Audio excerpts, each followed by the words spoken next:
the Strategic Hotbox with Dr. Brandi Love Stankovic, discussing leadership, business, and how to take control of your life and achieve greatness.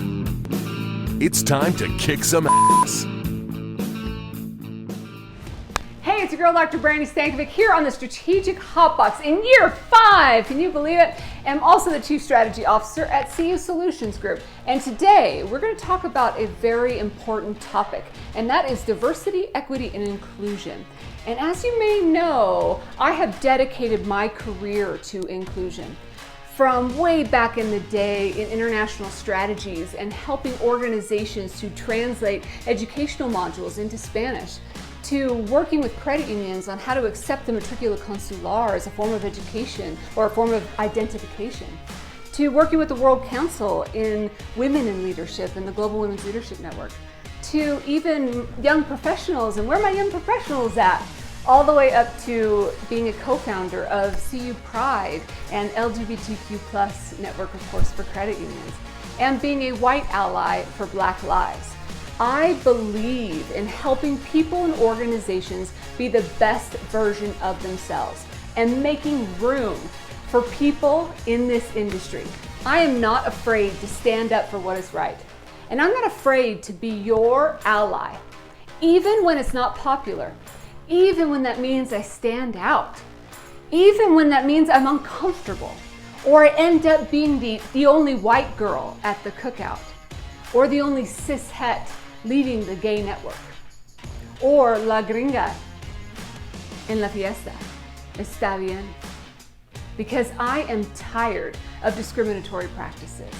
I'm tired of the blatant or socially acceptable ones. And I'm especially tired of there being a lack of diversity in key leadership positions or equitable resources available to individuals across our industry. It's time. It's time for us to come together. Today on the Strategic Hotbox, we're going to dig deep where we can no longer be complicit. And I've invited a few of my friends. You're going to recognize a few of these rock stars that are going to help me break it down. Individuals that are brilliant, and they're going to provide perspective to enlighten this topic. It's time for us to dissect diversity.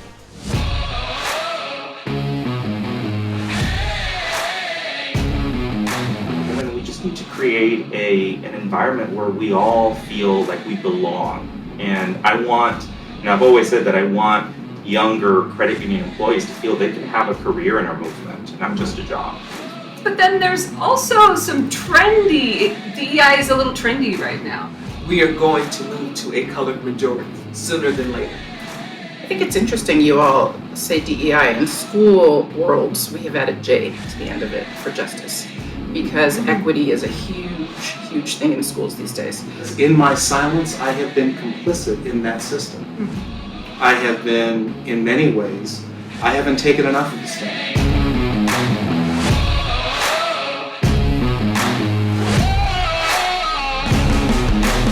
Beginning this conversation, here we are on the Strategic Hotbox, right? And it's been 5 years since before I think podcasts were, as prevalent as they are now. And it's been a long journey of learning and hearing from different people. And what better way for us to be celebrating this 5 years by celebrating something that's important to so many people. And I knew what I wanted to do. I knew I wanted to dissect diversity. And yet I knew I couldn't have that conversation without some of the people in this room. And so I set up a conference call with Renee, and I said, look, I'm going to tell you something that right now is confidential. This is like 6 months ago or plus. And said, because I think it's going to be awesome. We're going to remake a video, and we're going to have this conversation, but I can't do it unless you're in. And then here we are. So thank you to you. And then I would imagine each of the emails and or calls that I sent to all of you, there was a message about specifically why I needed you. And I'm very fortunate to say that you all said yes. And so I didn't have to go to secondsies. So which was good because that would have been bad. And I do, and Andy knows this, but I put together the group, and then I said, we can't have this conversation without a white man. We just can't. And so I emailed Andy, I said, and so Zach and I had this moment of like epiphany, saying in the parking lot going, if we were going to invite somebody, it has to be Andy. And so then, I sent the email, and immediately he was in as well. So I know that there are so many things happening in all of your lives, and I know that you gave up a lot to be here and be with me. And I'm so appreciative because you were all selected so specifically on the voice and the passion and the sharing of love. And that was one of the things I was sharing with Andy is there is a pool of old, no, I'm not putting you in this pool. There is a pool of white men. I got my AARP card. Come on. There is a pool of men to choose from. Clearly, you've spoken to it, whatever, but not a pool of men that will come in and not have ego or not be defensive or not. And that was true in all places in all diversities, right? And so we needed to make sure that we couldn't have a brilliant speaker, but then also, doesn't like women, or couldn't have a brilliant, awesome, somebody that's outspoken that has a great quotes, but also doesn't get along with gays or whatever. You know what I mean? We didn't have any of those moments. Everybody had to come in with an open heart, open mind, and being able to share and love and learn and all of that. And so it takes that magic of the people that are in this room. So I admire all of you. And my good friend, Dr. Cindy Chun, although isn't a credit union advocate in the same way that all of us are, you are brilliant at what you do. You are leading the way. And I knew that you would come into the conversation and not be shy. Kind of like the woman next to you, Linda. If I can count on the two of you to be here for that. I want to start our conversation today talking a little bit about our journey in leadership. And first to say thank you very much. I am so very grateful for all of you being here and being this diverse voice and how we can work together to make a difference in the industry and beyond that. And if we can start with our journeys or what brought us today, when you got the phone call or the email or the text message from me, what made you say, yes, I'm in? What do you guys think? Linda, why do you say yes to me? I always say yes to you. Why would now be any different? Well, I've worked with you, and I've worked with the group for years, and really excited to see everybody here too. This makes it more exciting, but I knew it'd be a great experience. I knew I'd get to provide some information, receive some information, and maybe shake things up. And I knew if you were involved, it was going to be great and controversial. So I'm always involved in that kind of stuff. So I said yes. Other thoughts? Dasia, why? What do you think? When called, I answer. And, I think it's good to hear other people's ideas, feel connected with other people. Sometimes it can be a little lonely, depending on what area you're in. So I'm excited to hear what everyone has to say. Why is diversity important to you? I think diversity is important because everyone wants to feel included wherever they are. And I think that whether you agree with someone or whether you don't, I think it's always important to at least make them feel like they're welcome in your presence, in your establishment, in your home, wherever it is. And is that always the case? Do people always feel comfortable, Juan? Probably not. But, at the end of the day, I remember Linda spoke at an underground collision a couple of years ago that you were moderating and leading. And I remember she brought up some topics around DEI that were really important and I hadn't ever really seen talked about and discussed in the credit union movement. And I remember thinking back, there's so many employees and credit union folks that are being inspired by this because they now feel welcomed. And that's why this conversation is so important, because we know, diverse teams are more efficient, they work better together, and we just need to create an environment where we all feel like we belong. And I've always said that I want younger credit union employees to feel they can have a career in our movement, not just a job. That's right. And you bring up, I think the inclusion idea is an important one because I never want to not make someone feel included. And so if there's something that I'm doing or a way that I am or inherent value, something that I can shift, I want to. And I know that there are several others that are out there that feel the same. But then there's also some trendy, DEI is a little trendy right now. Renee, any thoughts on that? Oh, DEI is not a trend. DEI is not a moment. It is a movement. So while others may think it's trending, just the stats and statistics alone will tell you that's not going to happen. We are going to move to a colored majority sooner than later. I think it's interesting you all say DEI. In school worlds, we have added J to the end of it for justice, because equity is a huge thing in schools these days. So I think it's interesting you don't add J to it I like in that. the banking I world. do. I actually love that. Yeah. And I hadn't heard that Uh-huh. before that. And I think that we absolutely should. That's like, to me, that's the takeaway from today is that if I talk about it, I think that adding J is there because that shows action too, right? And that's, you know. And that's what it's about, right? Does everyone have equal access? Right.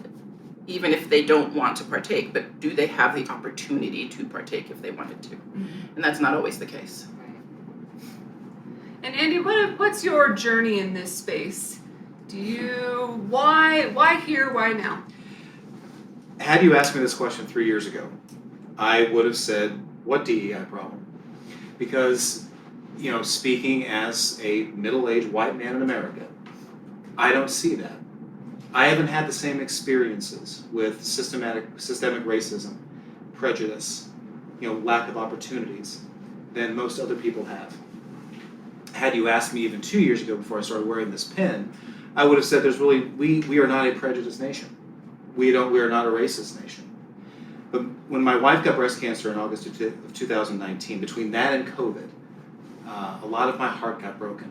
Not just for, you know, just life in general, but then seeing George Floyd, Ahmaud Arbery, you know, the litany of names in this country who have been victimized by ignorance, by intolerance, by casual racism.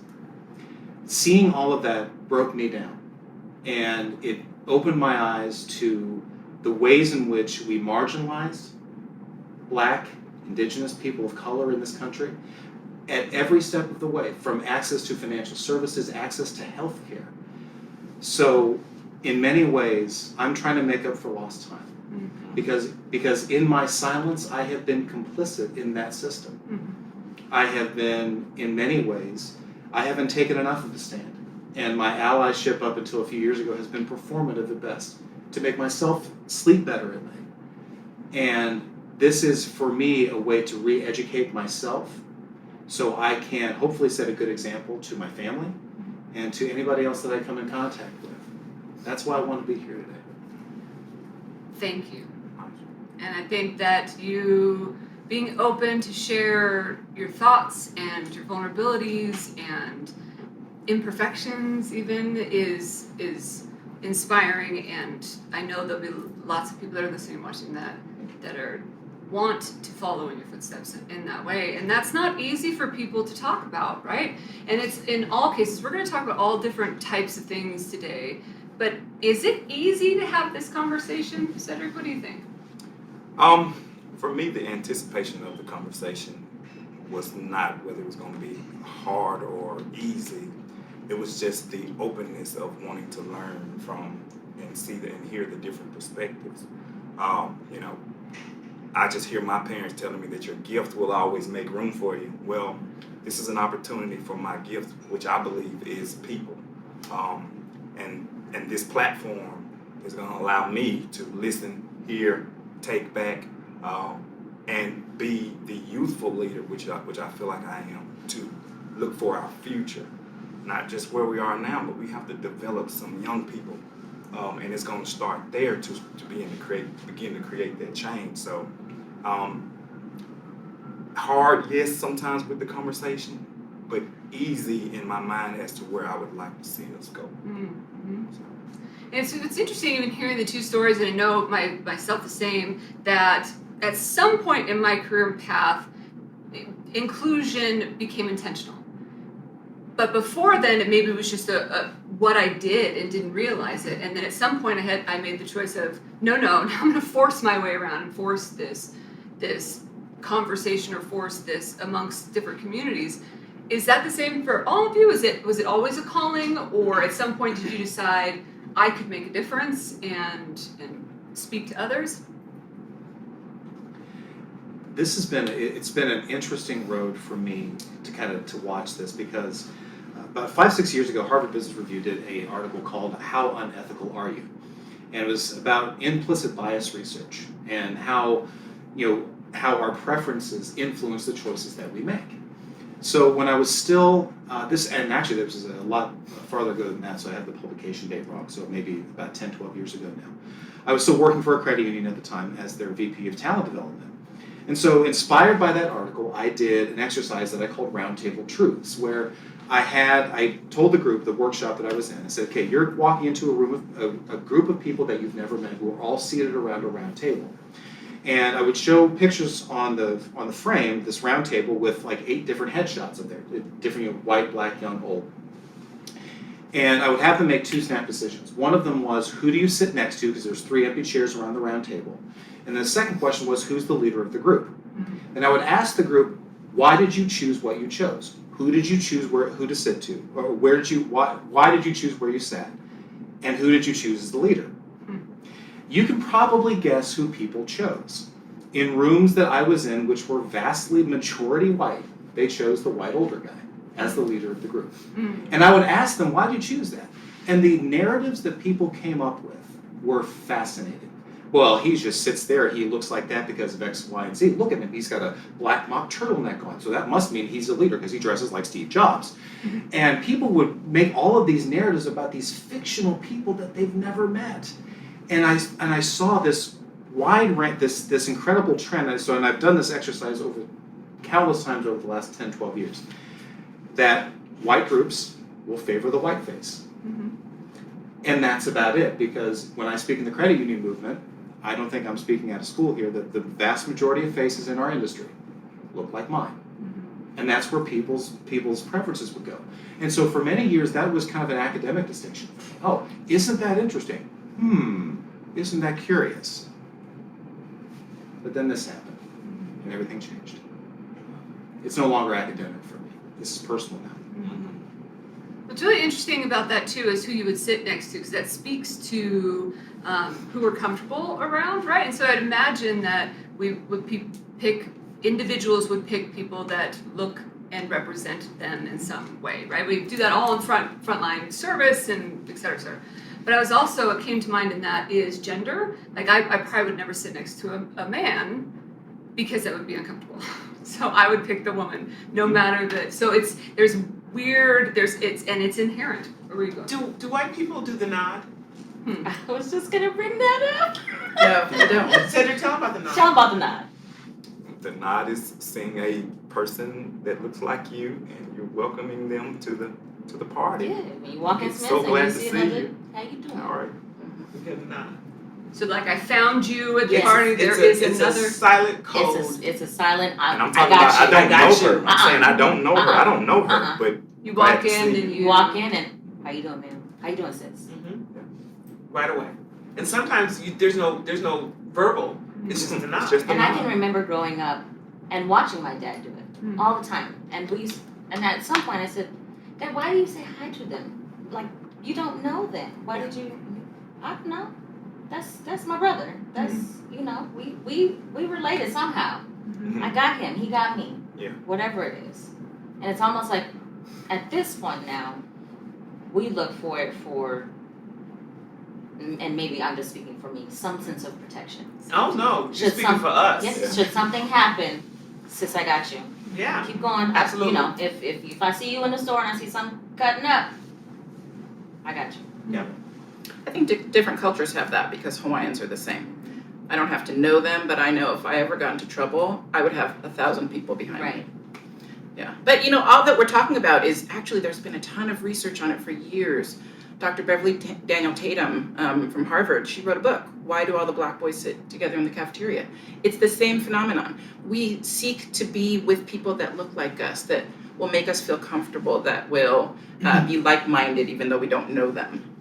And in the exercise that I mentioned, I have 3 debriefing questions. The first one is, what evidence did you use to make your choice about who you think the leader of the group is and where you sit? Second question is that evidence valid?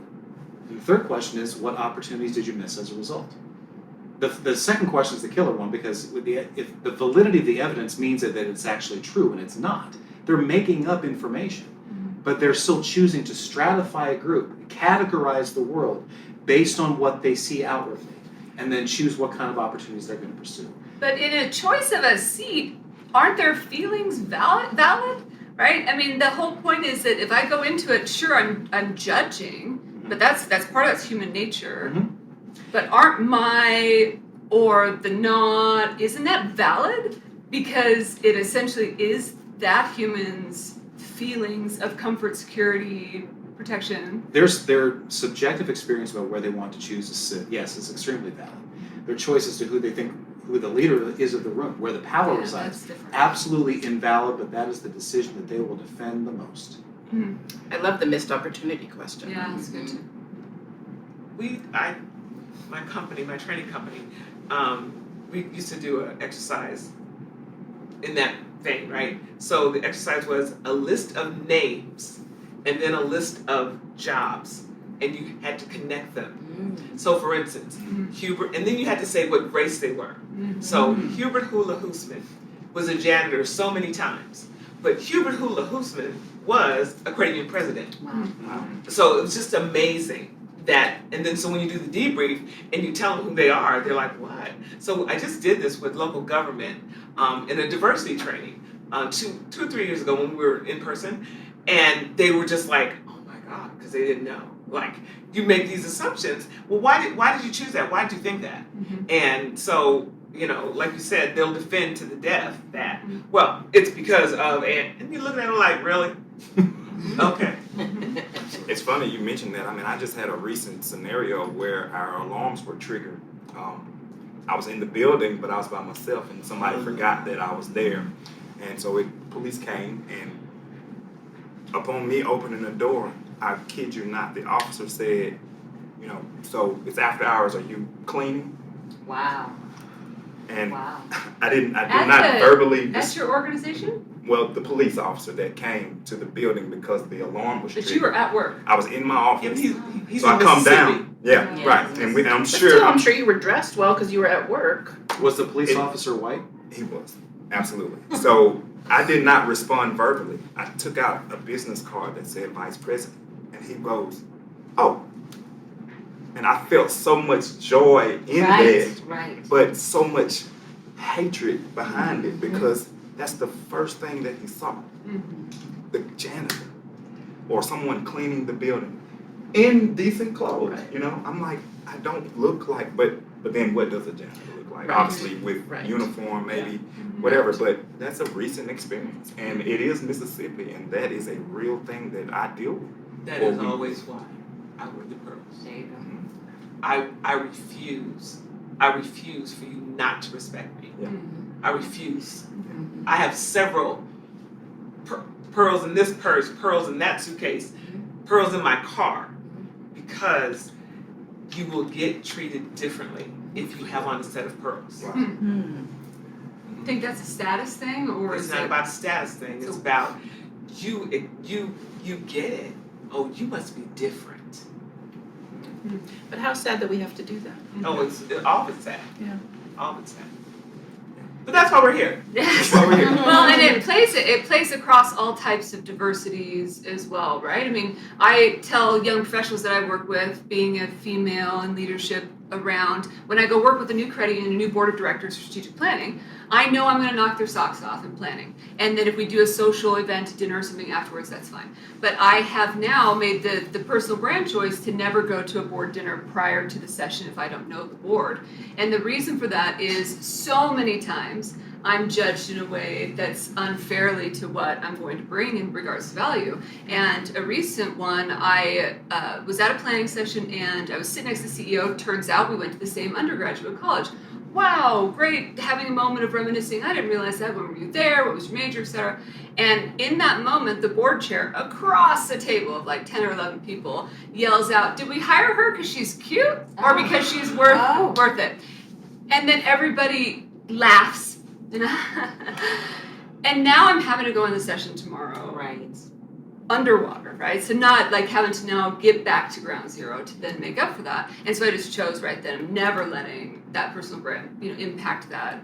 And then we'll have a great dinner afterwards, whatever. Do you find that's like geographical? I think that gender roles certainly do play, but this was closer to home than we might think. Because like in my job, if you look across the nation, there are not very many female heads of schools, let alone female heads of color.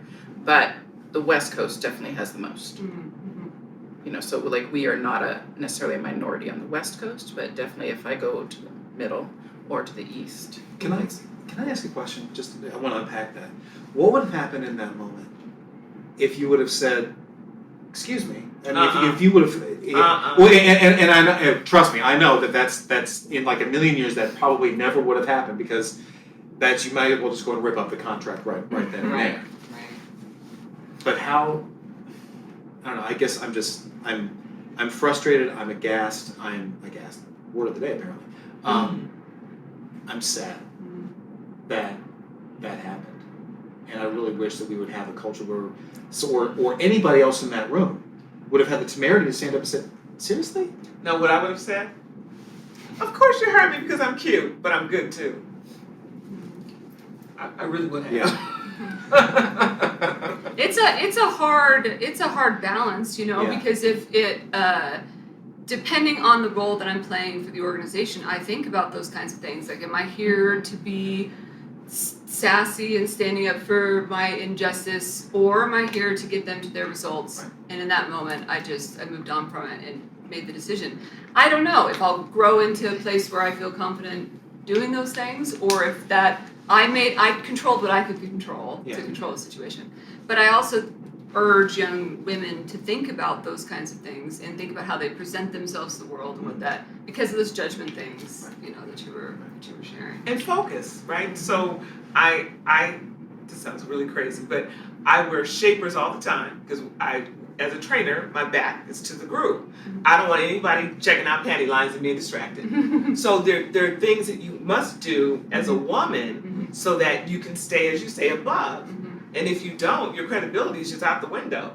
So how you dress is important, especially if you're presenting. So it's always, what's your brand standard? What are you trying to deliver? And you don't want to be the distraction. And you have to know what you're bringing.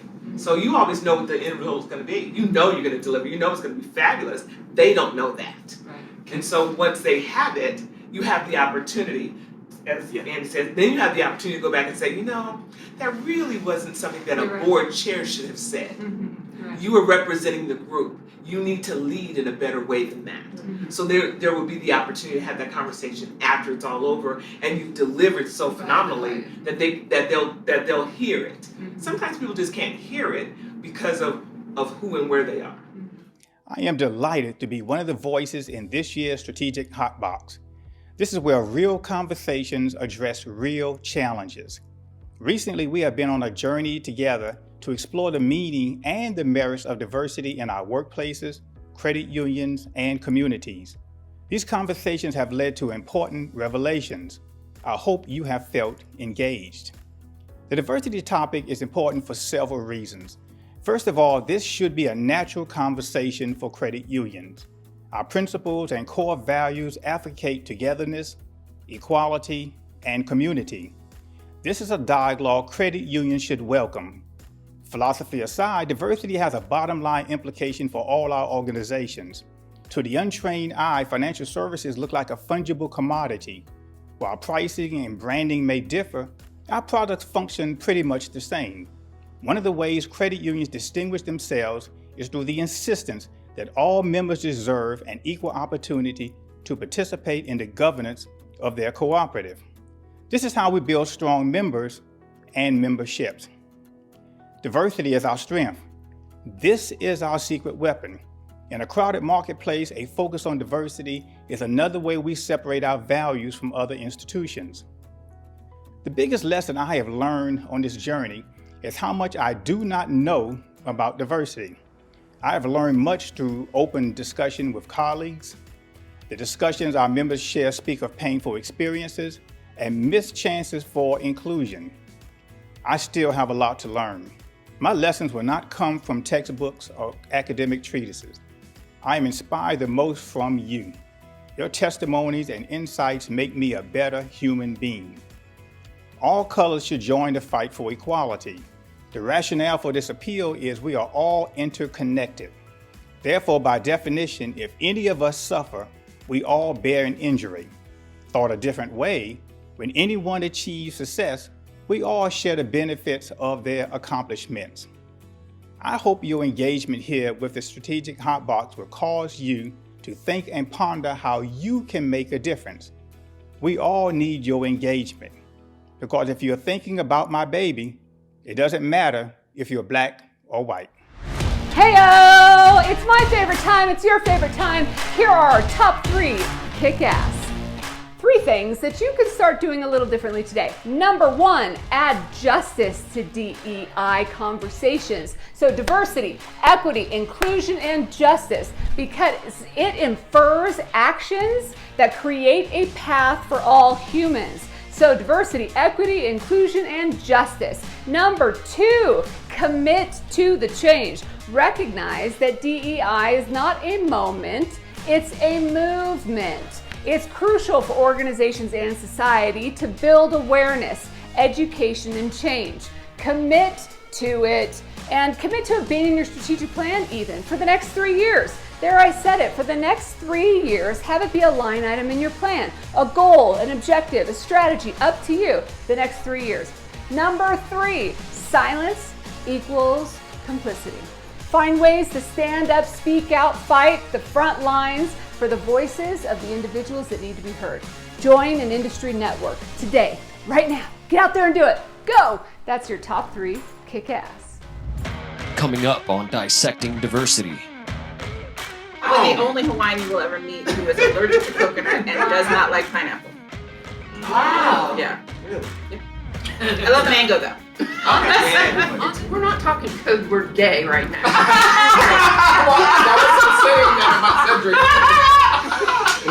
As a mom, you do get that mom guilt of when I walk in with all these children, people are gonna go, dang, she got a lot of kids.